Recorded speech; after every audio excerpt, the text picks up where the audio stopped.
বন্ধুরা, তুলিস রেসিপি চ্যানেলে আপনাদের সকলকে স্বাগত জানাই। আজকে দেখে নেব কিভাবে মালাই রোল বানানো যায়। আমরা সবাই দুধ জাল করে দুধের ওপরে যে মালাইটা জমে সেটা তুলে রাখি। সেই মালাই দিয়েই আজকে একটি দারুণ স্বাদের রেসিপি করে দেখাবো। অল্প তেলে খুব সহজে এই মালাই দিয়ে কি করে রোলটা বানাবেন, চলুন সেই ভিডিওটাই শুরু করা যাক। সবার প্রথমে রোল বানানোর জন্য ব্যাটার রেডি করে নিতে হবে। একটা বড় বাউলের মধ্যে 1 কাপ ময়দা নিয়ে নিচ্ছি।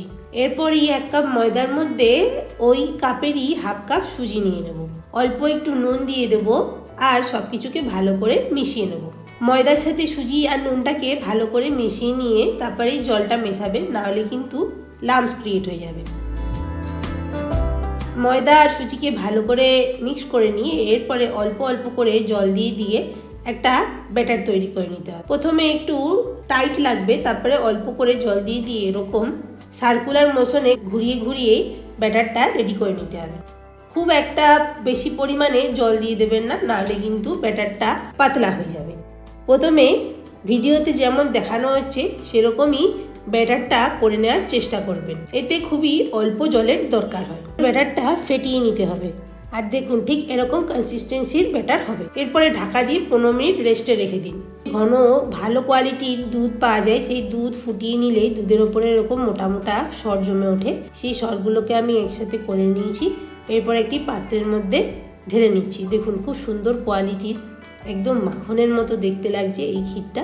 এর মধ্যে কিছু ড্রাই ফ্রুটস দিয়ে দিচ্ছি, এতে টেস্টটা একটু ভালো আসবে। মুখে ড্রাই ফ্রুটস পড়বে, বেশ টেস্টটা আরও এনহ্যান্স হবে। সমস্ত ড্রাই ফ্রুটস আপনাদের কাছে যা যা অ্যাভেলেবেল থাকবে সব দিয়ে দেবেন। 2 চামচ চিনি, 2 চামচ গুঁড়ো দুধ দিয়ে দিচ্ছি। আপনারা চাইলে গুঁড়ো দুধের পরিমাণটা একটু বেশিও রাখতে পারেন। দিয়ে মালাইটাকে ভালো করে মেখে নিচ্ছি। দেখুন খুব সুন্দরভাবে মালাইটা রেডি হয়ে গেছে, একদম ক্ষীর মতো দেখতে লাগছে। পাটিসাপটা বানানোর জন্য যেমন ক্ষীর লাগে, সেরকম মালাই রোলের জন্য আমরা মালাইটা রেডি করে নিয়েছি। 15 মিনিট পরে ফিরে আসছি। দেখুন ব্যাটারটা একটু ঘন হয়ে এসছে আর সুজিগুলো বেশ সুন্দর ফুলে উঠেছে। সুজির জিনিস বানালে প্রথমে একটু জল দিয়ে সুজিটাকে ভিজিয়ে রাখলে যে কোনো খাবার খেতে খুব ভালো লাগে। এরপর অল্প একটু জল নিয়ে ব্যাটারটাকে আর একটু লাইট করে নিচ্ছি। এত থিক কনসিস্টেন্সির দরকার নেই, যেমন দোসা বানানোর জন্য ব্যাটার রেডি করতে হয়, ঠিক সেরকম কনসিস্টেন্সির ব্যাটার রেডি করে নিচ্ছি। এরপরে একটি ফ্রাইং প্যান নিয়ে নিচ্ছি আর একটি বাটিতে কয়েক চামচ তেল নিয়ে নিচ্ছি। এরপর একটা বেগুনের মাথার অংশটা কেটে নিয়ে তেলের মধ্যে চুবিয়ে ভালো করে প্যানটাকে গ্রিস করে নিচ্ছি। আপনারা এখানে অয়েল ব্রাশও ইউজ করতে পারেন। এরপর 1 চামচ ব্যাটারটা নিচ্ছি আর সার্কুলার মোশনে একদিক দিয়ে এরকম ঘুরিয়ে পাতলা পাতলা রুটির শেপ করে নিচ্ছি। যেমন করে ধোসা বানাতে হয় ঠিক সেরকম করে রুটিটাকে প্রথমে বানিয়ে নেব।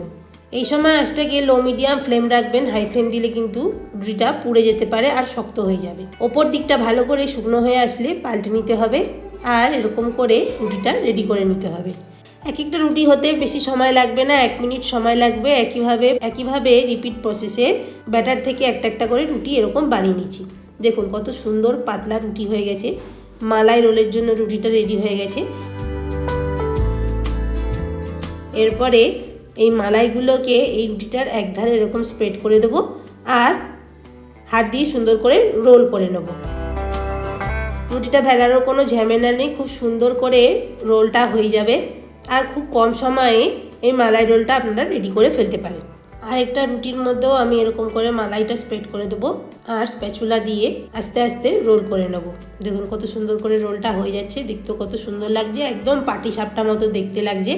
কিন্তু ক্ষীরটা বানানোরও কোনো দরকার নেই। আরামসে দুধ থেকে মালাই সংগ্রহ করে নিয়ে এরকম করে গুঁড়ো দুধ দিয়েও আপনারা বাড়িতে ইনস্ট্যান্ট মালাই রোল বানিয়ে খেতে পারবেন।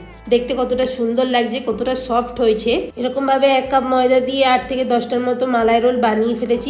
বাড়ির ছোট থেকে সবাই খুব পছন্দ করেছে। আপনারাও রেসিপিটা ট্রাই করে দেখুন। ভালো লাগলে অবশ্যই কমেন্টে জানাবেন, লাইক করবেন, শেয়ার করবেন। আমার চ্যানেল নতুন বন্ধু, চ্যানেলটি সাবস্ক্রাইব করবার অনুরোধ রইল। Thanks for watching.